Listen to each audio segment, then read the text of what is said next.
Assalamualaikum warahmatullahi wabarakatuh.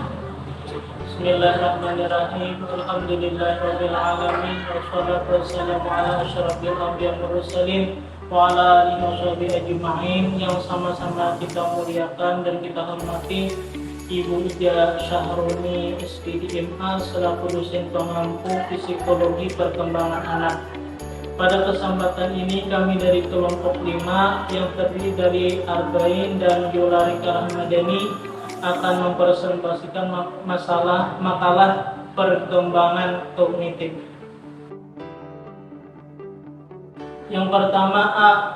Pengertian perkembangan kognitif. Teori perkembangan kognitif menurut Piaget, perkembangan kognitif seorang anak terjadi secara bertahap. Lingkungan tidak dapat mempengaruhi perkembangan pengetahuan anak. Seorang anak tidak dapat menerima pengetahuan secara langsung dan tidak bisa langsung menggunakan pengetahuan tersebut. Tetapi pengetahuan akan didapat secara bertahap dengan cara belajar secara aktif di lingkungan sekolah. B. Proses perkembangan kognitif. Adapun teori-teori perkembangan kognitif Piaget, yang pertama A.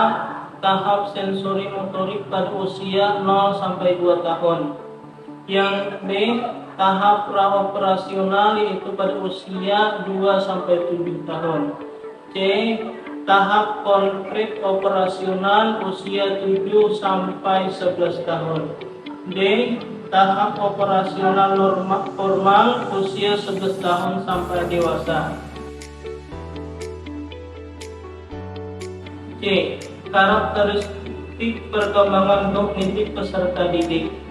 1. Masa kanak-kanak awal. Yang kedua, masa kanak-kanak akhir. Yang berikutnya, pokok bahasan kognitif.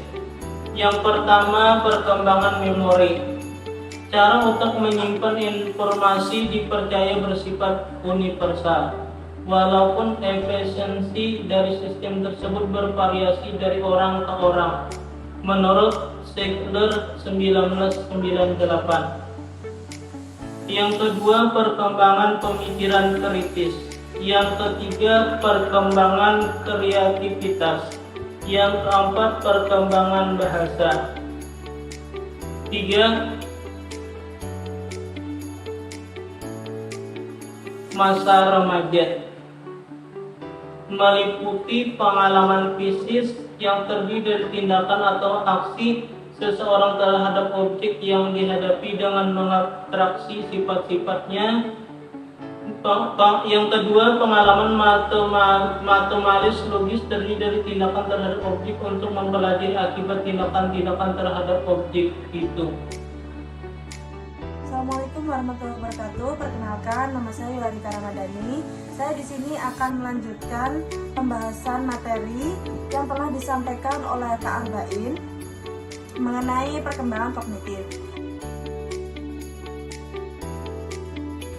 Ya, berikutnya ada D, masalah perkembangan kognitif peserta didik. Yang pertama ada masa kanak-kanak awal. Permasalahan membaca pada usia ini masih dengan cara dieja. Pemahamannya juga hanya satu kata. Itu pun juga terkadang anak-anak susah untuk diajak membaca. Solusinya, membaca bisa diikuti dengan kata-kata bergambar supaya menarik perhatian anak-anak untuk membaca. Berikutnya ada masa kanak-kanak akhir, permasalahan membaca dan pemahaman di SD.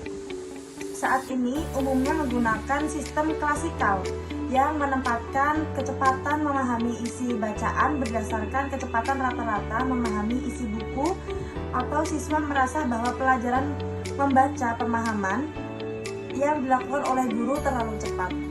Solusinya, guru bisa efektifkan pembelajaran membaca dengan mengkelompokkan siswa menjadi 5 atau 6 bagian untuk memahami isi bacaan dan sambil berseri-seri. Berikutnya ada masa remaja. Permasalahan membaca dan pemahaman di masa SMP atau SMA lebih ke kurang memahami isi bacaan. Solusinya harusnya dengan cara membaca pemahaman secara fokus dan juga serius.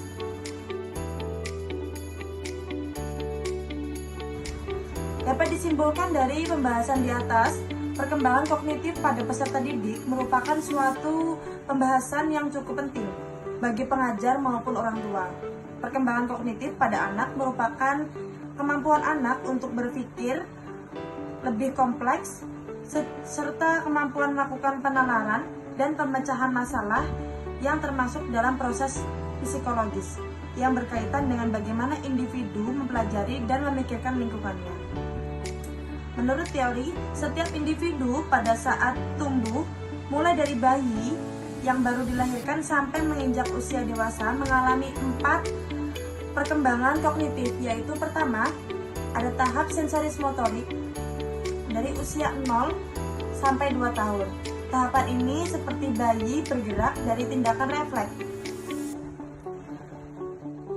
Berikutnya ada tahap operasional usia 2 sampai 7 tahun.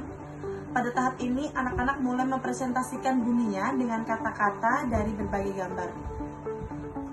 Berikutnya ada tahap konkret operasional, yakni dari usia 7 sampai 11 tahun. Pada tahap ini, anak dapat berpikir secara logis mengenai peristiwa-peristiwa yang konkret dan mengklasifikasikan benda-benda ke dalam bentuk-bentuk yang berbeda. Tetapi dalam tahap konkret operasional masih mempunyai kekurangan, yaitu anak mampu melakukan aktivitas secara logis tetapi hanya dalam situasi yang konkret. Dengan kata lain, tanpa adanya bahan yang konkret, anak ini belum mampu untuk menyelesaikan masalahnya dengan baik. Berikutnya ada tahap operasional formal di usia 11 tahun sampai dengan dewasa. Tahap ini remaja berpikir dengan cara yang lebih abstrak, logis, dan idealistis. Demikian penjelasan dari kelompok kami, kurang lebihnya kami mohon maaf. Wassalamualaikum warahmatullahi wabarakatuh.